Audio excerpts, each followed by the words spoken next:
ജ്യോതിഷ ഹസ്തരേഖ സംബന്ധമായ ഈ എളിയ വീഡിയോയിലേക്ക് എല്ലാവർക്കും സ്വാഗതം. ഇന്ന് പറയാൻ പോകുന്നത് ചൊവ്വാഴ്ച ഈ പറയുന്ന ഒരു കാര്യം ചെയ്താൽ എന്താഗ്രഹവും സാധിച്ചിരിക്കും എന്നുള്ളതാണ്. ഇപ്പം നിങ്ങൾക്കൊരു തൊഴിലിനായിക്കോട്ടെ, ഒരു വിദേശവാസത്തിനായിക്കോട്ടെ, ഒരു ലോൺ പാസ്സാകാനായിക്കോട്ടെ, ഒരു വിവാഹം നടക്കാനായിക്കോട്ടെ, സാമ്പത്തികം കിട്ടാനായിക്കോട്ടെ, എന്താഗ്രഹവും മുരുകൻ സാധിച്ചു കൊടുക്കും. അങ്ങനെയുള്ളൊരു കാര്യമാണ്. അപ്പോൾ അത് ചൊവ്വാഴ്ച എന്താണ് ചെയ്യേണ്ടത്, എങ്ങനെയാണ് ചെയ്യേണ്ടത്, അതെല്ലാം ഞാൻ പറയുന്നുണ്ട്. വീഡിയോ മുഴുവൻ കാണാൻ ശ്രമിക്കുക. നിങ്ങൾക്ക് തീർച്ചയായിട്ടും ഉപകാരം ചെയ്യും. കാരണം ഇത് ഞാൻ ചെയ്തവർക്കൊക്കെ പലതരത്തിലുള്ള കാര്യങ്ങൾ നേടിയെടുത്തിട്ടുണ്ട്. കഴിഞ്ഞ ദിവസവും ഒരാൾ ഇതുപോലെ തന്നെ കദളിപ്പഴം ഞാൻ പറഞ്ഞ് സമർപ്പിച്ചിട്ട് അവരുടെ ഒരു കാര്യം സാധിച്ചു. അത് വാട്സപ്പിൽ മെസ്സേജ് ഇട്ടപ്പോഴാണ് നിങ്ങൾക്ക് എല്ലാവർക്കും കൂടി ഈ വിഷയം വിശദമായിട്ട് പറഞ്ഞു തന്നേക്കാം എന്ന് വിചാരിച്ചത്. അപ്പോൾ അത് നിങ്ങൾ മുഴുവൻ കേൾക്കുക, ശരിയായിട്ട് ചെയ്യുക. ശരിയായിട്ട് ചെയ്താൽ തീർച്ചയായിട്ടും അത്ഭുതകരമായ ആശ്ചര്യകരമായ കാര്യമാണ്. വലിയ വലിയ കാര്യങ്ങൾ ചെയ്തിട്ട് നടക്കാത്ത കാര്യം ഇത് ചെയ്താൽ നടക്കും. ഞാൻ പറഞ്ഞല്ലോ, ചില കാര്യം മുരുകന് ചെയ്താലേ നടക്കത്തുള്ളൂ. അപ്പോൾ അങ്ങനെ ചില കാര്യമുണ്ട്. അപ്പോൾ അത് ആണ് പറയുന്നത്. നിങ്ങളുടെ എല്ലാം ജീവിതത്തിൽ എന്താഗ്രഹവും ഭഗവാൻ സാധിച്ചു തരും. അപ്പോൾ ഇത് എങ്ങനെ സമർപ്പിക്കണം എന്നുള്ളത് ഞാൻ പറഞ്ഞു തരുന്നുണ്ട്. അത് വിശദമായിട്ട് കേൾക്കുക, എന്നിട്ടത് ചെയ്യുക. ഇനി വീഡിയോ ഞാനൊരു കാര്യം കൂടെ പറഞ്ഞിട്ട് വിഷയത്തിലേക്ക് വരാം. നേരിട്ട് കൺസൾട്ടിങ് ഇല്ല, വാട്സപ്പ് വഴി മാത്രമേ ഉള്ളൂ. ഞാൻ സംഖ്യാജ്യോതിഷം, ഹസ്തരേഖ, ഗ്രഹനില ഇതൊക്കെയാണ് വിശകലനം ചെയ്യുന്നത്. നിങ്ങൾക്ക് ചെയ്യാൻ താല്പര്യമുണ്ടെന്നുണ്ടെങ്കിൽ വാട്സപ്പ് ഇടുക. ഫ്രീ ആകുമ്പോൾ റിപ്ലൈ തരും. എല്ലാവർക്കും റിപ്ലൈ തരാൻ പറ്റത്തില്ല, കാരണം നിരവധി മെസ്സേജുകളാണ് വരുന്നത്. പറ്റുന്നവർക്ക് റിപ്ലൈ തരും. എങ്ങനെയാണ് ചെയ്യുന്നതെന്ന് പറയും. ഞാൻ സംഖ്യാജ്യോതിഷം, ഹസ്തരേഖ, ഗ്രഹനില ഇതൊക്കെ ക്ഷേത്രത്തിലേക്ക് ചെയ്യാവുന്ന വഴിപാടുകളും ഓരോരുത്തരും വീട്ടിൽ സ്വയം ചെയ്യാവുന്ന നല്ല പ്രാർത്ഥനകളും ചെയ്യേണ്ട സമയവും ചെയ്യേണ്ട രീതിയും ക്ഷേത്രത്തിലേക്ക് വഴിപാടുകൾ ചെയ്യേണ്ട ദിവസവും ആ ചെയ്യേണ്ട രീതിയും ക്രമവും ഒക്കെയാണ്. പലരുടെയും നാളും നക്ഷത്രവും ഗ്രഹനിലയും കൈരേയും ഒക്കെ അനുസരിച്ച് അവർ ചൊല്ലേണ്ട മന്ത്രങ്ങളും ചെയ്യേണ്ട വഴിപാടുകളും ചെയ്യേണ്ട ദിവസങ്ങളും ഒക്കെ വ്യത്യസ്തപ്പെട്ടിരിക്കും. പിന്നെ ഭാഗ്യസംഖ്യ, ഭാഗ്യനിറം, വിളിക്കേണ്ട ദേവൻ, ദേവത, പിന്നെ ശരനൂൽ രഹസ്യങ്ങൾ, ശിവരഹസ്യങ്ങൾ, അത് ഞാൻ പറയുന്നത് വേറെ ആരും പറഞ്ഞു തരത്തില്ല. അങ്ങനെയുള്ള കാര്യങ്ങളാണ്. ഭദ്രകാളിയുടെ കാര്യങ്ങൾ എല്ലാം നല്ല കാര്യങ്ങളാണ്. കേട്ടിട്ട് ആവശ്യമുണ്ട് ചെയ്യാല്ലേ ചെയ്യാതിരിക്കുക. ഇങ്ങനെയാണ് ചെയ്യുന്നത്. ചെയ്യേണ്ട ഒരു വാട്സപ്പിൽ ഇടുക. ഫ്രീ ആകുമ്പോൾ റിപ്ലൈ തരും. നേരിട്ട് കൺസൾട്ടിങ് ഇല്ല, ഫോൺ വിളിച്ചാലും കിട്ടത്തില്ല. ഞാൻ വാട്സപ്പിൽ അവർക്ക് തന്നെ സമയത്തിന് തീരുന്നില്ല. അതുകൊണ്ടാണ് മുൻഗണനാക്രമത്തിൽ ഒരു ഡേറ്റ് കൊടുക്കുകയാണ്. ആ ഡേറ്റിനാണ് വേണ്ട കാര്യങ്ങൾ പറഞ്ഞു കൊടുക്കുന്നത്. എല്ലാവരും ചെയ്യാൻ പറ്റത്തില്ല, നമുക്ക് പറ്റുന്നവർ. ഇതാണ് സാഹചര്യം. ഇനിയും വിഷയത്തിലേക്ക് വരികയാണ്. അതിനു മുമ്പ് നിങ്ങൾക്ക് വീഡിയോ ഇഷ്ടപ്പെട്ടെങ്കിൽ സബ്സ്ക്രൈബ് ചെയ്യുക, ലൈക്ക് ചെയ്യുക, നല്ല നല്ല ആളുകളിലേക്ക് ഷെയർ ചെയ്യുക. അപ്പോൾ വിശദമായിട്ട് ഞാൻ പറഞ്ഞുതരാം മുരുകൻ എങ്ങനെയാണ് ചെയ്യേണ്ടത്. ചൊവ്വാഴ്ച ദിവസം രാവിലെ 6-നും 6:30-ക്കും ഇടയ്ക്ക്. ആ സമയത്തിനൊരു പ്രത്യേകതയുണ്ട്. പറ്റുവാണെങ്കിൽ ആ സമയത്തിനിടയിൽ തന്നെ ചെയ്യണം. ഇനി ആ സമയത്തിന് അങ്ങോട്ടോ ഇങ്ങോട്ടോ മാറിയാൽ കുഴപ്പമൊന്നുമില്ല. പക്ഷെ ആ സമയത്തിന് ചെയ്താൽ കുറച്ചുകൂടി നല്ലതായിരിക്കും എന്നുള്ളതാണ്. 2 കദളിപ്പഴം, അത് പച്ചമരുന്ന് കടയിൽ നിന്ന് മേടിക്കണം. ഇനി 2 അല്ല, കദളിപ്പഴം ഇച്ചിരി കൂടുതലുണ്ടെങ്കിലും കുഴപ്പമൊന്നുമില്ല. ഞാനൊരു 2 ഉണ്ടെങ്കിൽ ഫലം കിട്ടും. കാരണം ഞാൻ ആ കണക്കിൽ പറഞ്ഞവർക്ക് ഫലം ഉണ്ടായിട്ടുണ്ട്. ഇപ്പോൾ 2 കദളിപ്പഴം നന്നായിട്ട് പഴുത്തമായിരിക്കണം. നമ്മൾ ഉപയോഗിക്കുന്നതിൽ നല്ലതായിരിക്കണം. അത് തലേദിവസം പച്ചമരുന്ന് കടയിൽ നിന്ന് മേടിക്കണം. മേടിച്ച് നമ്മുടെ വീട്ടിൽ നല്ല ശുദ്ധിയോടുകൂടി തന്നെ അത് സൂക്ഷിക്കണം. ഭക്തിയോടുകൂടി തന്നെ അത് ശുദ്ധിയോടുകൂടി തന്നെ അത് സൂക്ഷിച്ചിട്ട് ചൊവ്വാഴ്ച രാവിലെ തലേദിവസം മേടിച്ച് വെച്ചിട്ട് ചൊവ്വാഴ്ച രാവിലെ മുരുകന് വെളുപ്പിന് ഒരു 6-നും 6:30-ക്കും ഇടയ്ക്ക് പോയി ഭഗവാനോടുള്ള പൂർണ്ണ ഭക്തിയോടെയും വിശ്വാസത്തോടെയും ഉറച്ച വിശ്വാസത്തോടെയും നിങ്ങൾക്ക് എന്താ വേണ്ടെന്നുള്ള ഒരു കാര്യം പറയുക. ഇപ്പോൾ ഒരു നല്ലൊരു തൊഴിൽ വേണമെന്നുണ്ടെങ്കിൽ അത് മാത്രം പറയുക. ഇനി നല്ലൊരു വിദ്യാഭ്യാസമാണെങ്കിൽ, അല്ലെങ്കിൽ നല്ലൊരു വിദ്യയാണെങ്കിൽ വിദ്യയ്ക്ക് വേണ്ടി ചെയ്യാം. വിദേശവാസം തടസ്സപ്പെട്ടവർക്കാണെങ്കിൽ അവർക്ക് ചെയ്യാം. സാമ്പത്തികം അതാണെങ്കിൽ അത് മാത്രം പറയുക. ഇപ്പോൾ ലോണ് അതുപോലെ കാര്യങ്ങൾ തടസ്സപ്പെട്ട് കിടക്കുന്നു, ചിട്ടി അടിക്കണം, അങ്ങനെയുള്ള അത് മാത്രം പറയുക.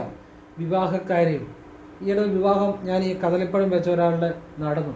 അപ്പോൾ അവർ മെസ്സേജ് ചെയ്തപ്പോഴാണ് നിങ്ങൾക്കിത് പറഞ്ഞു തരാമെന്ന് വിചാരിച്ചത്. ഞാൻ തന്നെ പറഞ്ഞ അനുസരിച്ച് അവർ ചെയ്തതാണ്. അപ്പോൾ അത് ഒരുപാട് നന്ദി പറഞ്ഞു. പല കാര്യങ്ങളും ചെയ്തിട്ട് നടക്കാത്ത കാര്യം ഇത് ചെയ്തപ്പോൾ നടന്നത്. പക്ഷെ അത് ഞാൻ എൻ്റെ ഈ നാവ് കൊണ്ട് പറഞ്ഞ കാര്യമാണ്. പക്ഷെ അവരതുപോലെ വിശ്വാസത്തോട് ചെയ്തുകൊണ്ടാണ് ഫലം ഉണ്ടായത്. ഞാനൊരു വഴി പറഞ്ഞതേ ഉള്ളൂ. അവരതുപോലെ ആ ഒരു വിശ്വാസത്തോട് ചെയ്താലേ നിങ്ങൾക്കും ഫലം ഉണ്ടാകുന്നത്. അല്ലാതെ ഭഗവാനെ അതുപോലെ വിശ്വസിക്കണം. നമ്മളൊരു വഴി പറഞ്ഞു തരുന്നതേ ഉള്ളൂ.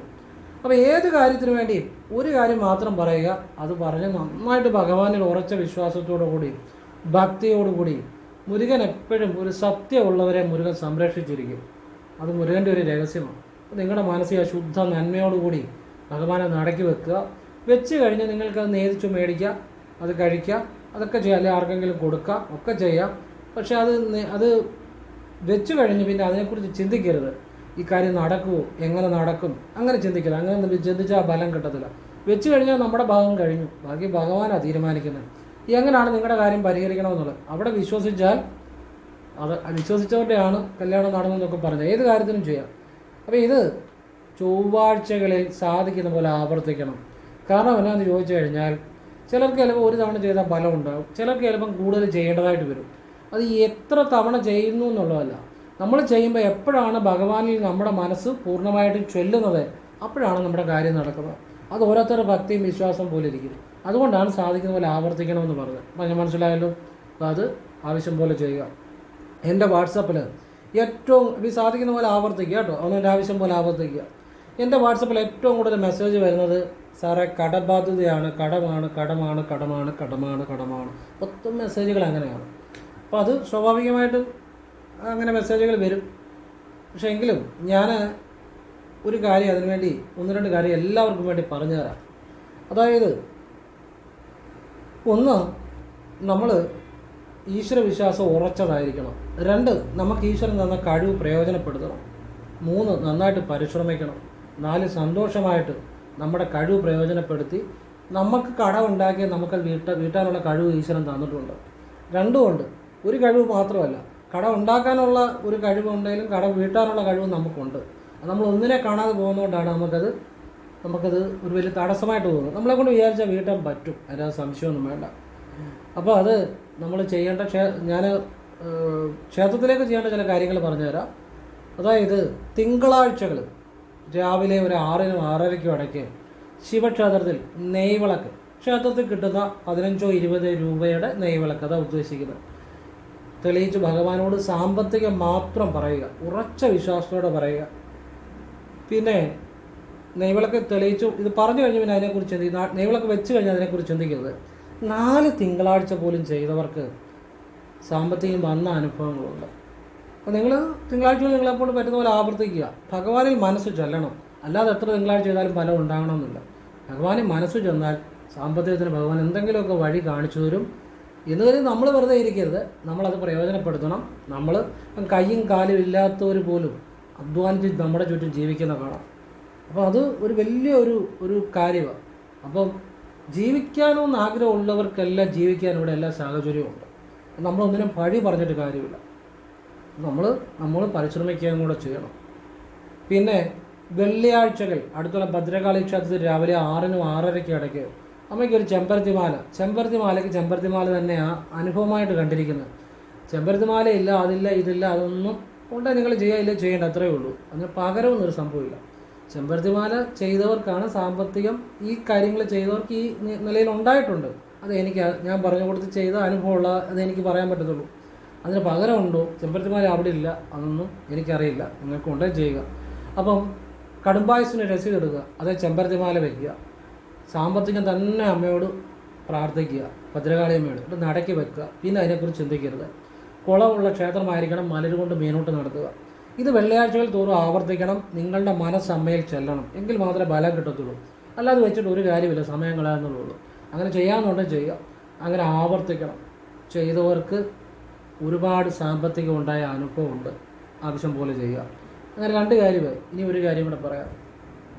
അതായത്, ശനിയാഴ്ച വൈകിട്ട് അയ്യപ്പ ക്ഷേത്രത്തിൽ പോയി നെയ്വിളക്ക് തെളിയിച്ചു, അതായത് ക്ഷേത്രത്തിൽ കിട്ടുന്ന 15-20 രൂപയുടെ നെയ്വിളക്ക് തെളിയിച്ചു സാമ്പത്തികം പ്രാർത്ഥിക്കുക.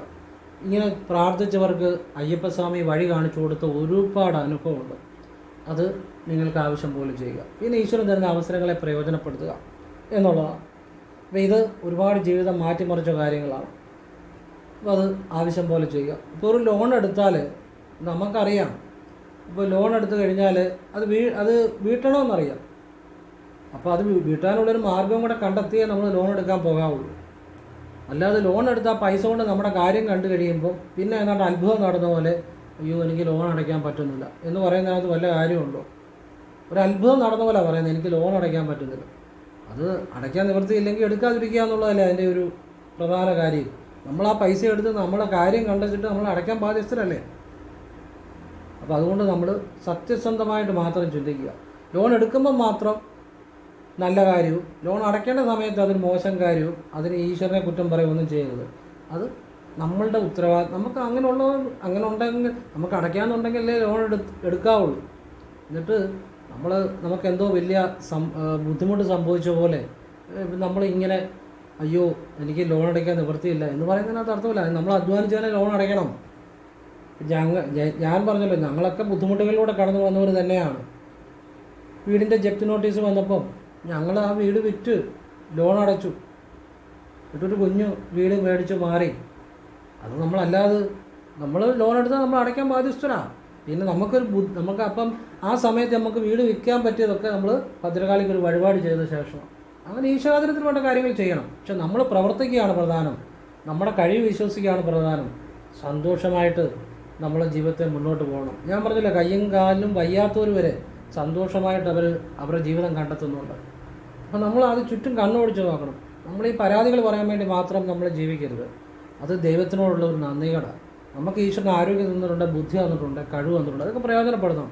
പിന്നെ ഒരു ഈശ്വരാധീനത്തിന് വേണ്ടി ഇപ്പോൾ നമുക്കൊരു വീട് വിറ്റ് ലോൺ വീട്ടണം, അതിനുള്ള വഴികളാണ് ഞാനീ പറയുന്നത്, പ്രാർത്ഥനകളാണ് പറഞ്ഞു തരുന്നത്. അല്ലെ നമുക്കൊരു വരുമാന മാർഗം, അതിനുള്ള വഴികളാണ് പറഞ്ഞു തരുന്നത്.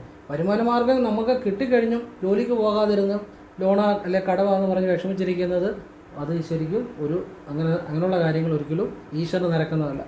അപ്പോൾ നമ്മൾ സന്തോഷമായിരിക്കുക, നല്ല കാര്യങ്ങൾ ചിന്തിക്കുക, നല്ല കാര്യങ്ങൾ ചെയ്യുക, നമ്മുടെ കഴിവുകളെ പ്രയോജനപ്പെടുത്തുക കേട്ടോ. അതാണ് എനിക്ക് പറയാനുള്ളത്. അപ്പം വലിയ 20 ലക്ഷത്തിന് മേൽ കടമുള്ളവരും ഒക്കെ ഞാൻ പറഞ്ഞ വഴിപാടുകൾ ചെയ്ത് അവർക്ക് അതിനുള്ള മാർഗ്ഗങ്ങൾ ഈശ്വരൻ തുറന്നു കൊടുത്ത് ലോൺ കടബാധ്യതകൾ മുഴുവൻ വീട്ടിൽ അനുഭവങ്ങൾ എത്രയോ ഞാൻ വീഡിയോ പറഞ്ഞിട്ടുണ്ട്. ഈശ്വരൻ ഒരു വഴി കാണിച്ചു തരും.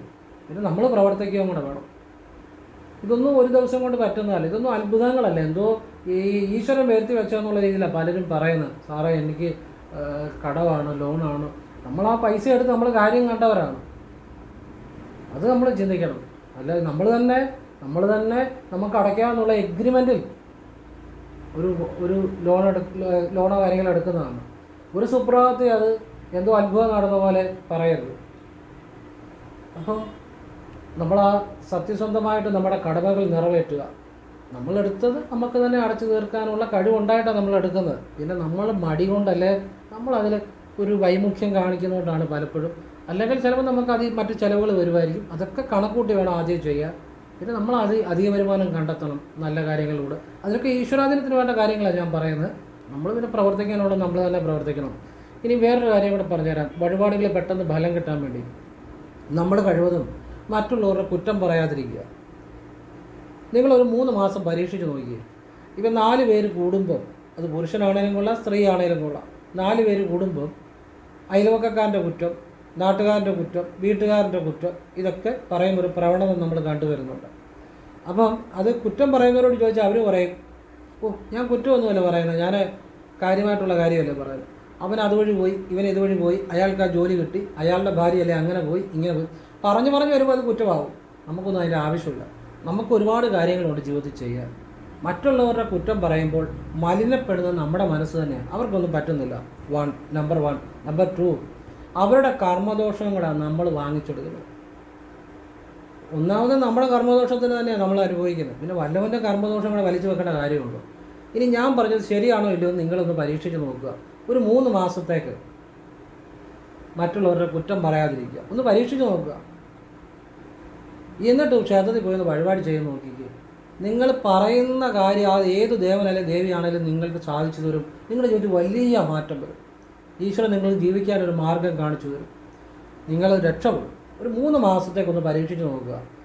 ഏതായാലും ഇദ്ദേഹം പറയുന്നതല്ലേ, നമുക്കത് പരീക്ഷിച്ച് നോക്കാം. 3 മാസത്തേക്ക് ആരുടെയും കുറ്റം പറയുന്നത്, പക്ഷേ ആത്മാർത്ഥമായിട്ടായിരിക്കണം. കുറ്റം പറയുന്നില്ലെന്ന് പറഞ്ഞിട്ട് പിന്നെ കുറ്റം പറഞ്ഞിട്ട് കാര്യമില്ല. ആരുടെ ഒരു അഭിപ്രായം പറയേണ്ടത്. അഭിപ്രായമാണ് പിന്നെ കുറ്റമായിട്ട് വരുന്നത്. ആരെങ്കിലും ഇതുവഴി എങ്ങനെ പോട്ടതേ, അവർക്ക് ജോലി കിട്ടി, ഇവർക്ക് ജോലി കിട്ടി, അല്ലെ അത് അവരങ്ങനെ അയാളുടെ ഭാര്യ അങ്ങനെ പോയി, അല്ലെ ഇയാളുടെ ഭർത്താവ് ഇങ്ങനെ പോയി, അല്ലെ അവർ ഭാര്യയും ഭർത്താവും തമ്മിൽ അങ്ങനെ ഇങ്ങനെ, ഇതൊന്നും നമ്മൾ പറയേണ്ട കാര്യമില്ലെന്ന്. എങ്ങനെയെങ്കിലും ആയിക്കോട്ടെ, വിട്ടേക്കുക. അങ്ങനെ ഒരു 3 മാസം ഒന്ന് പരീക്ഷിച്ച് നോക്കുക. ഈ ജീവിതത്തിൽ എന്ത് സംഭവിക്കുമെന്ന് അറിയാമല്ലോ. ഏതായാലും കുറ്റം പറഞ്ഞിട്ട് ജീവിതം മാറുന്നില്ല, ഇനി കുറ്റം പറയാതിരുന്ന ജീവിതം മാറുമെന്നറിയാം. എന്നിട്ട് നിങ്ങളൊരു പ്രാർത്ഥന ചൊല്ലിയാലും ഒരു മന്ത്രം ചൊല്ലിയാലും ഭഗവാനെ ഉണ്ണിക്കണ്ണാന്ന് വിളിച്ചാൽ പോലും ഉണ്ണിക്കണ്ണൻ ആ അനുഗ്രഹം അപ്പോഴേ ഉണ്ടാകും. അപ്പോഴാണ് നിങ്ങളുടെ ജീവിതം മാറുന്നത്. കാരണം ഓരോ ദിവസവും കിൻഡൽ കണക്കിന് വല്ലവൻ്റെയും കർമ്മദോഷം കൂടെ മേടിച്ചുകൊണ്ടിരിക്കുക. സ്വന്തം കർമ്മദോഷം എല്ലാവർക്കും ഉണ്ട്, വല്ലവൻ്റെയും കർമ്മദോഷം കൂടെ ദിവസവും മേടിച്ചുകൊണ്ടിരിക്കുക. രാവിലെ പോകും, അവിടെ ഇവിടെയൊക്കെ നിൽക്കുക, അവരെ കുറ്റം പറയും, അവരുടെ കർമ്മദോഷം കൂടെ നമ്മൾ അറിയുന്നില്ല, നമ്മൾ മേടിച്ചുകൊണ്ടിരിക്കുക. ഇത് ഞാൻ പറഞ്ഞു, നിങ്ങൾക്ക് ഇഷ്ടമുണ്ടെങ്കിൽ സ്വീകരിച്ചാൽ മതി, അല്ല നിങ്ങൾക്ക് തള്ളിക്കളയാം കേട്ടോ. എൻ്റെ അഭിപ്രായം പറഞ്ഞത്, നിങ്ങൾക്ക് സ്വീകരിക്കാനും സ്വീകരിക്കാതിരിക്കാനുള്ള സാധ്യത നിങ്ങൾക്കും ഉണ്ട്. ഞാൻ എൻ്റെ ഒരു അഭിപ്രായം പറഞ്ഞതേ ഉള്ളൂ. നിങ്ങൾക്ക് ആവശ്യമുണ്ടെങ്കിൽ സ്വീകരിക്കുക, ആവശ്യമുള്ളവർ നല്ലതെന്ന് തോന്നുന്നെങ്കിൽ. അപ്പോൾ ഇത് നിങ്ങൾ വേണമെങ്കിൽ ഒന്ന് പരീക്ഷിച്ച് നോക്കുക. എന്നിട്ട് നിങ്ങളൊരു പ്രാർത്ഥന വഴിപാട് ചെയ്ത് നോക്കുക. ഇനി ചേർക്കൊണ്ട് കുറ്റം പറയാതിരിക്കാനേ പറ്റത്തില്ല. അങ്ങനെ ഉള്ളവർ ആഴ്ചയിൽ ഒരു ദിവസം കുറ്റം പറയാൻ വേണ്ടി അങ്ങ് മാറ്റി വെക്കുക. ബാക്കി 6 ദിവസം കുറ്റം പറയാതിരിക്കുക. ചിലർക്ക് പറ്റത്തില്ല കുറ്റം പറയാതിരിക്കാൻ. ഒരു ദിവസം അങ്ങ് മാറ്റി വെച്ചു, ഒരു ശനിയാഴ്ച കുറ്റം പറയാൻ വേണ്ടി അങ്ങ് മാറ്റി വെച്ചു. ബാക്കി ദിവസം മുഴുവൻ നമ്മൾ കുറ്റം പറയത്തില്ല എന്ന് ദൃഢനിശ്ചയം കൊടുക്കുക. അങ്ങനെ തന്നെ ചെയ്തു കഴിഞ്ഞാൽ വലിയ മാറ്റം വരും. പിന്നെ ക്രമേണ നമുക്ക് ഈ കുറ്റം പറയുന്നത് പൂർണ്ണമായിട്ട് മാറ്റാൻ പറ്റും. ചിലർക്ക് കുറ്റം പറയാതിരിക്കാൻ പറ്റത്തില്ല, ചിലരുടെ ഒരു സ്വഭാവമാണ്, അവരിങ്ങനെ ആ സ്വഭാവം കാണിച്ചുകൊണ്ടിരിക്കും. പെട്ടെന്ന് മാറ്റാൻ പറഞ്ഞാൽ അത് ബുദ്ധിമുട്ടാണ്. അതുകൊണ്ട് ഞാൻ പറഞ്ഞാൽ നിർബന്ധമുള്ളവർ ആഴ്ചയിൽ ഒരു ദിവസം അങ്ങ് മാറ്റി വെക്കുക. ഒരു ശനിയാഴ്ച കുറ്റം പറയാൻ വേണ്ടി അങ്ങ് കുറ്റം പറഞ്ഞു, ബാക്കി 6 ദിവസം നമ്മൾ കുറ്റം പറയാതിരിക്കുക. പിന്നെ നമുക്ക് ക്രമേണ ഈ ആഴ്ചയിൽ 7 ദിവസവും കുറ്റം പറയാതിരിക്കാൻ പറ്റും. ഇപ്പം ചില ശീലങ്ങളെ പെട്ടെന്ന് ബ്രേക്ക് ചെയ്യാൻ പറ്റത്തില്ല, അത് കുറേശ്ശെ ബ്രേക്ക് ചെയ്യാൻ പറ്റത്തുള്ളൂ. അങ്ങനെ ഇനിയിപ്പം സാധിക്കുമെന്നുള്ളവർ ഈ 3 മാസം ഒന്ന് പരീക്ഷിച്ച് നോക്കുക. ഇത് കുറ്റം പറയുന്ന മാക്സിമം കുറയ്ക്കുക. നിർത്താൻ പറ്റുമെങ്കിൽ നിർത്തുക, നല്ല മാക്സിമം കുറയ്ക്കുക. ഈ കുറ്റം പറയുന്ന ഒരിക്കലും അവർ പറയുന്ന കുറ്റം അത് അംഗീകരിക്കാറില്ല, അതുതന്നെ അവരുടെ കുഴപ്പം. എനിക്കൊരാൾ വാട്സപ്പിൽ മെസ്സേജ് ചെയ്തു, സാറേ ലോട്ടറി എടുക്കുന്നു, ലോട്ടറി ഒന്നും അടിക്കുന്നില്ല എന്ന്. പക്ഷേ ഞാൻ സത്യസന്ധമായിട്ട് സ്നേഹത്തോടു കൂടിയാണ് പറയുന്നത് കേട്ടോ. എനിക്കെല്ലാവരും നന്നാകണം, ഞാൻ ആ ശിവനെ വിശ്വസിക്കുന്ന ആളാണ്. ഒരാൾക്ക് ദോഷം വരുന്ന കാര്യം ഞാൻ പറയത്തില്ല. ലോട്ടറി എനിക്ക് അടിക്കുന്നേ ഇല്ല, ഞാൻ എപ്പോഴും എടുക്കുന്നുണ്ട്. അപ്പം ഞാൻ പറഞ്ഞു, എടോ മനുഷ്യ, ഈ ലോട്ടറി എന്ന് പറഞ്ഞാൽ ഇപ്പം എപ്പോഴും എടുക്കുന്ന എല്ലാവർക്കും അടിക്കുക, അല്ലെങ്കിൽ ഒരാൾക്ക് തന്നെ അടിക്കുക, ആ പ്രസ്ഥാനം പൂട്ടിപ്പോവും. അതുകൊണ്ടാണ് ലോട്ടറി നിലനിൽക്കുന്നത്. ഈ ലോട്ടറി എപ്പോഴും അടിക്കണമെന്ന് വെച്ചാൽ നടക്കുന്ന കാര്യമാണ്. അതിൻ്റെ പുറകെ പോകാതിരിക്കുക, വല്ലപ്പോഴും ഒക്കെ എടുക്കുക. ജോലി ചെയ്ത് നമ്മൾ ആ ധനം ഉണ്ടാക്കാൻ നോക്കുക, അവിടെ നമുക്ക് ഉണ്ടാക്കാൻ പറ്റും. വല്ലപ്പോഴൊക്കെ ഒന്ന് ഭാഗ്യം പരീക്ഷിക്കാൻ തെറ്റില്ല. ഇപ്പോൾ ഒരാൾക്ക് തന്നെ എപ്പോഴും ലോട്ടറി അടിച്ചാൽ ആ പ്രസ്ഥാനം പൂട്ടിപ്പോകത്തില്ലേ. അങ്ങനെ ആളുകൾക്ക് അടിക്കാൻ തുടങ്ങിക്കഴിഞ്ഞാൽ എന്ത് ചെയ്യും? അത് അങ്ങനെ പലർക്ക് അത് അങ്ങനെ അടിക്കാത്തതുകൊണ്ടാണ്. അങ്ങനെ ഒരാൾക്ക് തന്നെ സ്ഥിരം എടുക്കുന്ന ലോട്ടറിയെല്ലാം അടിച്ചു കഴിഞ്ഞാൽ ആ പ്രസ്ഥാനത്ത് നിലനിൽപ്പിലുള്ളൂ. അങ്ങനെ ഒരാൾക്ക് തന്നെ സ്ഥിരം അടിക്കാത്തതുകൊണ്ടാണ് ആ ഒരു സംഭവം നിലനിൽക്കുന്നത്. അതിനാണ് ഭാഗ്യം എന്ന് പറയുന്നത്. അപ്പം അതിനെയൊക്കെ നമ്മൾ വല്ലപ്പോഴും എടുക്കുക, അധ്വാനിച്ച് ധനം ഉണ്ടാക്കാൻ ശ്രമിക്കണം. നമ്മുടെ കഴിവ് ഏതാണോ അതുകൊണ്ട് നമ്മൾ ധനം ഉണ്ടാക്കാൻ ശ്രമിക്കണം. ഞാൻ ഒരാൾ രക്ഷപ്പെടാൻ വേണ്ടിയാണ് പറഞ്ഞത്, അല്ലെ വേണമെങ്കിൽ എനിക്ക് പറയാം താൻ ലോട്ടറി എടുക്കണു, അല്ലെ ഭാഗ്യമൊക്കെ പറഞ്ഞു കൊടുക്കാം, ഞാനത് ചെയ്യത്തില്ല. അപ്പോഴേ നമ്മൾ ഇതുപോലുള്ള കാര്യങ്ങൾ ശ്രദ്ധിക്കുന്ന വളരെ നല്ലതായിരിക്കും. അതുകൊണ്ട് പറഞ്ഞതാണ്. നമ്മൾ ഭാഗ്യം വല്ലപ്പോഴും പരീക്ഷിക്കുന്നത് തെറ്റില്ല. അല്ലാതെ തന്നെ നമുക്കൊരു ഈശ്വരനോട് ഒരു തൊഴിൽ വഴി, കഴിവ് വഴി നമ്മുടെ ജീവിതമാർഗ്ഗം കണ്ടെത്താൻ ശ്രമിക്കുന്നതാണ് അത് എന്നും നിലനിൽക്കുന്നതും അതേ ഉയർച്ച ഉണ്ടാകത്തുള്ളൂ, അതിന് സ്റ്റെബിലിറ്റി ഉണ്ടാകത്തുള്ളൂ. മറ്റ് ഈ അവിടെ ഭാഗ്യകാര്യങ്ങളെ വല്ലപ്പോഴുമൊക്കെ ഭാഗ്യം കിട്ടും, ലോട്ടറി കാര്യങ്ങൾ പരീക്ഷിക്കുന്നതിലും തെറ്റില്ല കേട്ടോ. അതാണ് ഞാൻ പറഞ്ഞത്. അപ്പോൾ ഞാൻ അദ്ദേഹത്തിന് ജോലി ഉയർച്ച ഉണ്ടാകാനുള്ള എൻ്റെ അറിവിലുള്ള നല്ല കാര്യം പറഞ്ഞു കൊടുത്തു. അതാണ് ഞാൻ ചെയ്തത്. ഈ ധ്യാനം എന്ന് പറഞ്ഞാൽ പലരും ധരിച്ചു വെച്ചിരിക്കുന്നത് നിങ്ങൾക്ക് പ്രയോജനം കിട്ടും കേട്ടോ പറഞ്ഞു. ഇന്നിപ്പോൾ യൂട്യൂബിലൊക്കെ നോക്കിയാൽ ധ്യാനത്തെക്കുറിച്ചുള്ള വീഡിയോ കാണുള്ളൂ. മനുഷ്യനെ ഏറ്റവും കൂടുതൽ രക്ഷപ്പെടുന്നതും നശിക്കുന്നതും അറിവ് എന്ന് വെച്ചാൽ തെറ്റായ അറിവുകളുടെ പുറകെ പോകുന്നവർ നശിക്കും, ശരിയായിട്ട് അറിവുകളുടെ പുറകെ പോകുന്നവർ രക്ഷപ്പെടും. രണ്ടും അറിവ് തന്നെയാണ്. പറഞ്ഞാൽ മനസ്സിലാകും. നമ്മളെ നശിപ്പിക്കാനും പറ്റും, നമ്മളെ രക്ഷപ്പെടുത്താനും പറ്റും. തെറ്റായ അറിവുകളുടെ പുറകെ പോയാൽ ജീവിതം മുഴുവൻ വേസ്റ്റാകും, ഒരു പ്രയോജനം ഉണ്ടാകും. ശരിയായ അറിവുകളുടെ പുറകെ പോയാൽ ജീവിതം രക്ഷപ്പെടും. രണ്ടും അറിവ് തന്നെയാണ്. നമുക്ക് ഈ തെറ്റായ അറിവും ശരിയായ അറിവും പെട്ടെന്ന് മനസ്സിലാക്കാൻ പറ്റത്തില്ല. ഇപ്പം ഇന്ന് യൂട്യൂബിലൊക്കെ ഒരുപാട് ധ്യാനം, മെഡിറ്റേഷനൊക്കെ കാണാറുണ്ട്.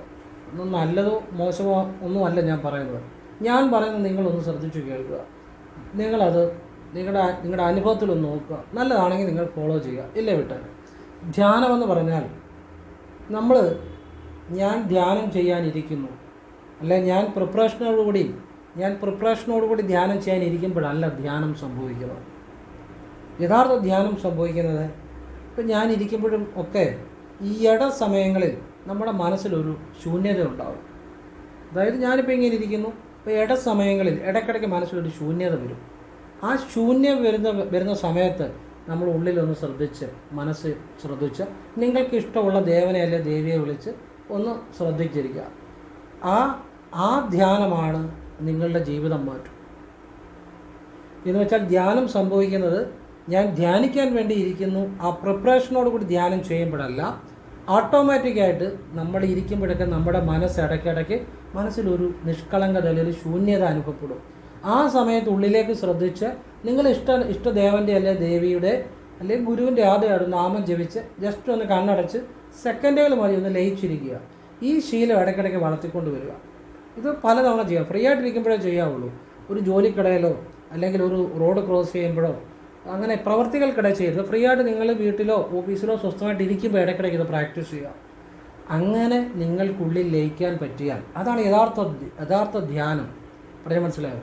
ആ ധ്യാനം എന്ന് പറഞ്ഞാൽ അവിടെ ഞാനെന്നുള്ളൊരു ചിന്ത ഉണ്ടാകത്തില്ല. അത് ഉള്ളിലോട്ട് ലയിക്കുക. അല്ലാതെ ഞാൻ ധ്യാനം ചെയ്യുന്നു എന്ന് ചിന്തിക്കുന്നിടത്തോളം കാലം ശരിക്കും ധ്യാനം അവിടെ സംഭവിക്കുന്നില്ല. ഞാൻ എന്തോ ജോലി ചെയ്യുകയാണ്, ഞാൻ എന്തോ ചെയ്യുകയാണ്, അതവിടെ സംഭവിക്കുന്നുള്ളൂ. അവിടെ ധ്യാനം സംഭവിക്കുന്നില്ല. നിങ്ങൾ പരീക്ഷിച്ച് നോക്കൂ. ഇതാണ് ശിവവിദ്യ. അതായത് നാച്ചുറലായിട്ട് നിങ്ങളുടെ ഉള്ളിൽ ആ മനസ്സ് ഇടയ്ക്കിടയ്ക്ക് നമ്മുടെ ഉള്ളിലേക്ക് പോകും. അപ്പോഴാണ് നമുക്ക് ശൂന്യത ഉണ്ടാകുന്നത്. അപ്പം ചിന്തിക്കുന്ന ചില ചിന്തകളാണ് നടക്കുന്നത്. അപ്പോഴാണ് നമുക്ക് ചില ഉൾക്കാഴ്ചകൾ കിട്ടുന്നത്. നമ്മൾ ചിന്തിക്കുന്ന ഒരാൾ നമ്മളെ ഫോൺ വിളിച്ചെന്നിരിക്കാം, അല്ലെങ്കിൽ നമ്മൾ ചിന്തിക്കുന്ന ഒരു ഭക്ഷണം നമുക്ക് കിട്ടിയെന്നിരിക്കാം. ഇതൊക്കെ മനസ്സ് എല്ലാവരുടെ ഇടയ്ക്കിടയ്ക്ക്, അതായത് പല ഇടവേളകളിൽ അത് ഇടയ്ക്കിടയ്ക്ക് ഓട്ടോമാറ്റിക്കായിട്ട് സംഭവിക്കും. നമ്മുടെ മനസ്സ് നമ്മുടെ ഉള്ളിലേക്ക് പോകും. അപ്പോൾ ഒരു ശൂന്യത അനുഭവപ്പെടും. നമ്മളൊരിക്കലും ആ ശൂന്യതയെ കാണാറില്ല, നമ്മളൊരിക്കലും ആ ശൂന്യതയെ ശ്രദ്ധിക്കാറില്ല. അതുകൊണ്ട് നമ്മളതിനെ അറിയുന്നില്ലെന്നേ ഉള്ളൂ. നിങ്ങൾ ഇന്നു മുതൽ ശ്രദ്ധിച്ചു നോക്കുക. ഈ ശൂന്യത തോന്നുമ്പോഴാണ് നമുക്ക് ചില ഉൾക്കാഴ്ചകൾ, നമ്മൾ ചിന്തിക്കുന്ന ചില കാര്യങ്ങൾ നടക്കുന്നത്, നമുക്ക് ചില ഐഡിയകൾ കിട്ടുന്നത്. ഇതൊക്കെ ഈ മനസ്സ് ചിലപ്പോൾ ഇടയ്ക്കിടയ്ക്ക് ഉള്ളിലോട്ട് പോകുമ്പോൾ ആ ഒരു ശൂന്യത അനുഭവപ്പെടുന്നത് ആ മൊമെൻറ്റിലാണ് ജീവിതത്തിലെ പല തോട്ട്സും ഐഡിയകളും കിട്ടുന്നത്. ഈ മൊമെൻറ്റിനെ നമ്മൾ ആ സമയം ജസ്റ്റ് ഉള്ളിലേക്ക് കണ്ണടച്ച് ശ്രദ്ധിച്ച്, അല്ലെങ്കിൽ കണ്ണ് തുറന്നോ ഇരിക്കാം, കുഴപ്പമൊന്നുമില്ല. എന്നിട്ട് നമ്മൾ ഏതെങ്കിലും ഒരു ദേവതയുടെ ഒരു ഗുരുവിൻ്റെ നാമം കൂടെ ജപിക്കണം. അപ്പോഴാണ് നമുക്ക് മാറ്റം വരുന്നത്. നിങ്ങളൊന്ന് ചെയ്ത് നോക്കുക. ഇതാണ് ധ്യാനം. ഓട്ടോമാറ്റിക്കായിട്ട് സംഭവിക്കുന്നതാണ്. ഞാൻ ധ്യാനം ചെയ്യാനിരിക്കുമ്പോൾ അത് ഞാൻ ചെയ്യുന്ന ഒരു പ്രവൃത്തി മാത്രമേ ആവുന്നുള്ളൂ. അതാ നാച്ചുറലായിട്ടുള്ള ബോധത്തിൽ അനുഭവിക്കുന്നില്ല. നമ്മൾ നാച്ചുറലായിട്ടുള്ള ബോധത്തെ അനുഭവിക്കണമെങ്കിൽ ആ ബോധം ഓട്ടോമാറ്റിക്കായിട്ട് നമ്മുടെ ഉള്ളിൽ സംഭവിക്കുന്നതാണ്. അതിനൊപ്പിച്ച് നമ്മൾ ഒന്ന് മനസ്സിൽ ലയിപ്പിക്കുക, നമ്മൾ ശ്രദ്ധിക്കുക എന്നുള്ളൂ. അവിടെ നമുക്ക് വേറെ ഒന്നും ചെയ്യാനില്ല. ആ ഒരു ശൂന്യത അനുഭവപ്പെടുമ്പോൾ ജസ്റ്റ് ഉള്ളിലേക്ക് ശ്രദ്ധിക്കുക. ആ ശൂന്യതയ്ക്കനുസരിച്ച് നമ്മൾ അകത്തൊക്കെ ശ്രദ്ധിക്കുമ്പോഴാണ് നമ്മൾ ആ ലയം ഉണ്ടാകുന്നത്. ഒരാൾക്ക് നമ്മൾ മറ്റുള്ളവരെ സഹായിക്കുന്നത് വളരെ നല്ല കാര്യമാണ്. പക്ഷേ സഹായിക്കാൻ വേണ്ടി ഒരു സമയവും അല്ലെങ്കിൽ കാര്യങ്ങൾ കണ്ടെത്തി സഹായിക്കുന്നതിനേക്കാൾ ഒരാൾക്ക് ആവശ്യം വരുമ്പോൾ നമ്മുടെ കയ്യിലുള്ളത് അപ്പോൾ സഹായിക്കുന്നതാണ് ആ ദൈവികമായ ഒരു സഹായം.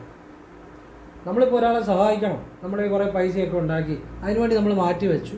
അതൊരു ഒരു വ്യക്തമായ പ്ലാനും പദ്ധതിയോടുകൂടി ചെയ്യുന്നതിനേക്കാൾ അത് നല്ലത് തന്നെയാണ്. അല്ലെന്നല്ല, ഒരാൾക്കൊരു സഹായം വരുന്ന സമയത്ത് അപ്പോഴെന്തെങ്കിലും ചെയ്യാൻ പറ്റുന്നു, അതാണ് ഏറ്റവും കൂടുതൽ നമ്മുടെ ഉള്ളിൽ ആ സന്തോഷം നൽകുന്നത്.